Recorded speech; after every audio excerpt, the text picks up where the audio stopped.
Pertama-tama, saya mengucapkan terima kasih kepada KSJ yang telah memberikan kesempatan kepada saya untuk menyampaikan beberapa pandangan atau pendapat yang berkaitan dengan suksesi kepemimpinan sinodal melalui persidangan Sinode ke-21 GPIB yang akan dilaksanakan pada tanggal 26 sampai 31 Oktober 2021 yang akan datang.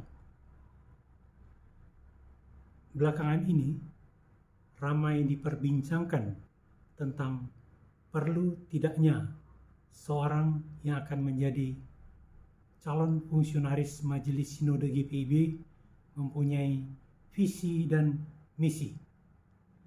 Yang saya pahami bahwa visi dan misi GPIB hanya satu, sebagaimana yang diatur dalam PKUPPG dan diputuskan dalam persidangan sinode.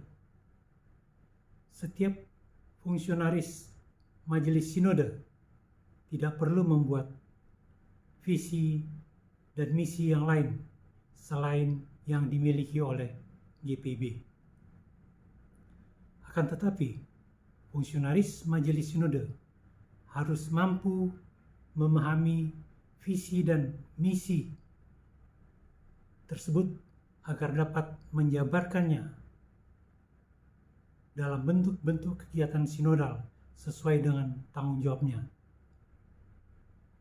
Visi merupakan suatu pernyataan atau cita-cita yang secara terus-menerus menjadi arah perjalanan kita ke masa depan yang tidak kita ketahui kapan hal itu akan tercapai. GPIB mempunyai visi untuk menjadi gereja yang mewujudkan damai sejahtera bagi seluruh ciptaannya. Sebab kalau GPIB sudah berhasil mewujudkan damai sejahtera bagi seluruh ciptaannya, maka selesailah kita ber-GPIB. Sementara misi merupakan proses atau tahapan-tahapan yang perlu kita lakukan untuk mencapai visi tersebut. Misi itu juga banyak dijabarkan melalui PKUPPG. Fungsionaris Majelis Sinode harus mampu untuk mengevaluasi dan memonitor progres kegiatan sesuai bidangnya setiap tahun melalui PST agar target yang ditentukan dalam KUPPG selama 5 tahun dapat tercapai. Kalau target itu tidak tercapai, ada dua kemungkinan. Pertama, apakah pelaksananya tidak mampu, tidak capable? Atau kedua, target yang ditentukan dalam KUPPG itu tidak realistis. Harus diakui bahwa dalam masa pandemi ini banyak target dan sasaran yang harus dicapai, tetapi hasilnya tidak sesuai dengan harapan. Bahkan mungkin tidak dapat dilaksanakan. Banyak kegiatan yang harus kita lakukan dengan penyesuaian-penyesuaian. Penyesuaian dalam kondisi yang luar biasa ini tentu banyak menyimpang dari tradisi, aturan, dan ketentuan yang berlaku selama ini. Perubahan yang cepat ini perlu kita antisipasi dengan mengkonstruksi kegiatan-kegiatan yang baru, antara lain berkaitan dengan digitalisasi, komunikasi, dan informasi. Mau tidak mau, seluruh jemaat harus mampu menguasai teknologi informasi yang saat ini dan ke depannya akan menjadi sektor penunjang yang sangat penting untuk kegiatan pelayanan lainnya, untuk semua bidang-bidang kegiatan GPIB. kita mempunyai 6 bidang kegiatan. Masing-masing punya penanggung jawab program. Tapi tidak bisa berdiri sendiri-sendiri.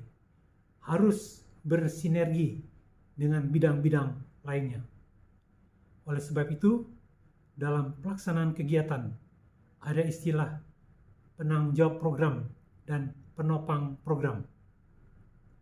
Itu adalah salah satu wujud dari sistem kolektif kolegial yang kita anut selama ini. Kita bekerja sama dan sama-sama bekerja. Dalam satu struktur kepengurusan, perlu ada kerjasama, relasi yang baik, dan saling menopang satu sama lain. Kita bisa berbeda pendapat, tapi harus ada keputusan yang menyatukan perbedaan tersebut. Itu seninya berorganisasi. Saya menghayati hal tersebut selama bertahun-tahun menjadi PHMJ dan beberapa periode di BP Mupel. Kadang-kadang ada pendapat yang saya utarakan dalam satu rapat, tapi ternyata pendapat yang saya sampaikan tersebut tidak sama dengan pendapat mayoritas. Mau atau tidak mau, suka atau tidak suka, saya harus menghormati apa yang sudah diputuskan bersama. Disinilah pentingnya spiritualitas, hubungan yang baik dengan Tuhan, sehingga apa yang kita sampaikan itu dan tidak berhasil tidak akan mengecewakan. Kita tetap bersemangat walaupun tidak berhasil. Tidak berlebihan kalau sebagai pelayan Tuhan, termasuk sebagai fungsionaris di lingkup sinodal, diperlukan hikmat daripada Tuhan, agar kehendak Tuhan saja yang terjadi, bukan mengedepankan kehendak atau pikiran kita sebagai manusia. Melalui proses pemilihan fungsionaris Majelis Sinode dalam persidangan Sinode 21 yang akan datang, saya meyakini bahwa Tuhanlah yang akan menentukan dan memilih pelayannya dari antara peserta atau utusan persidangan untuk menjadi fungsionaris di lingkup sinodal. Mungkin banyak di antara para peserta yang punya kemampuan, punya keinginan, serta memenuhi persyaratan sebagai calon, juga didukung oleh jemaat-jemaat, tapi belum tentu bisa dipilih. Banyak yang dipanggil, tetapi sedikit yang dipilih. Matius 22 ayat 14. Semoga kehendak Tuhan sajalah yang akan terjadi, sehingga bahtera GPIB ke depan dengan Tuhan Yesus sebagai nahodanya akan dilayani oleh awak bahtera atau para pelayan atau fungsionaris yang dikehendaki Tuhan. Terima kasih.